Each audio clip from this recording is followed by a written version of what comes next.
Bezawada MP ticket బీసీలకిస్తే ఆహ్వానిస్తాను అన్నారు MP Kesineni Nani. Vijayawada అభివృద్ధి కోసం కృషి చేసిన వారు బీసీలేనని, అసలైన బీసీకి ఎంపీ టికెట్ ఇస్తే తానే దగ్గరుండి గెలిపిస్తానని చెప్తున్నారు. విజయవాడ టీడీపీ ఎంపీ కేశినేని నాని మరోసారి కలకలం రేపారు. కాల్మని, గూండాగిరి చేసేవాళ్లు బీసీలు కాదని, పార్టీ కోసం పనిచేసేవారే అసలైన బీసీలన్నారాయన. అసలైన బీసీలకు టికెట్ ఇస్తే వారి గెలుపు కోసం మాత్రమే పనిచేస్తానన్నారు. బీసీలంటే నీతి నిజాయితీతో పనిచేసేవారని, వీఎంసీలో 5 ఏళ్లు డిప్యూటీ మేయర్గా పనిచేసిన బీసీ గోగుల రమణ నిజాయితీగా ఉండి అందరికీ ఆదర్శంగా నిలిచారన్నారు. నిరుపేదలైన క్యారెక్టర్ ఉన్నవారైతే వారి కాళ్లకు దండం పెడతానన్నారు నాని. బ్యాక్వర్డ్ క్యాస్ట్ అంటే నీతి నిజాయితీ క్యారెక్టర్ ఇవన్నీ ఉన్నాడు. అంతేకాని కాల్మనీ వ్యాపారాలు, సెక్స్ ర్యాకెట్లు, గోండాగిరీలు, రౌడీగిరిజం చేసేవాళ్ళు బీసీ అని నేను అనుకోవట్లా. అని కోట్లు కూడా సంపాదించుకున్నాడు. బీసీ అంటే ఎస్ బీసీకి ఇవ్వాలి, ఎస్సీకి ఇవ్వాలి, మైనార్టీకి ఇవ్వాలి.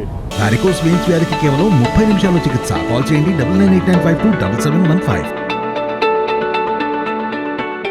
పేదవాళ్ళకి ఇవ్వాలి, వెనకబడిన తరగతులకు ఇవ్వాలి. అటు నిరుపేదవాళ్ళైనా క్యారెక్టర్ వాళ్ళ కళ్ళదండం పెడతాం. మేము ఉన్నారు మంచి బీసీలు ఉన్నారు, ఇస్తే చాలా స్వాగతిస్తాం, నేనే గెలిపించుకొస్తాను. రాష్ట్ర ప్రయోజనాల కోసం టీడీపీ జనసేన కలిసి పనిచేస్తాయన్నారు నాని. పొత్తులనేవి రాజకీయాల్లో కొత్త కాదని, బీజేపీ కూడా అనేక పార్టీలతో పొత్తులు పెట్టుకునే అధికారంలోకి వచ్చిందన్నారు. ప్రజాస్వామ్యంలో పార్టీల మధ్య పొత్తు సహజమేనని, భావసారూప్యం కలిగిన పార్టీలు కలవడం ద్వారా ప్రజలకు, రాష్ట్రానికి మంచి జరుగుతుందన్నారాయన. రాష్ట్ర అభివృద్ధి కోసం చంద్రబాబు సారథ్యంలో జనసేన అధ్యక్షుడు పవన్ కళ్యాణ్తో కలిసి పనిచేస్తున్నారని చెప్పారు నాని.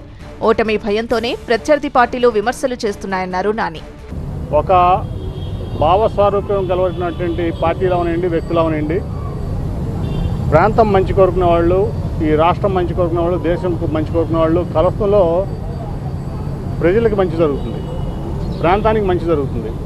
సరే, ఇప్పుడు దానివల్ల కొంత విమర్శలు, కొంతమంది గిట్టనోళ్ళు విమర్శించవచ్చు, లేకపోతే ఓడిపోయాం అనే భయంతో కొంతమంది విమర్శించవచ్చు. కానీ ఏదైనా కానీ రాష్ట్ర ప్రయోజనాలు, ప్రజల ప్రయోజనాలు, ఈ దేశ ప్రయోజనాలు ముఖ్య ఎజెండాగా జనసేన టీడీపీ పనిచేస్తుంది.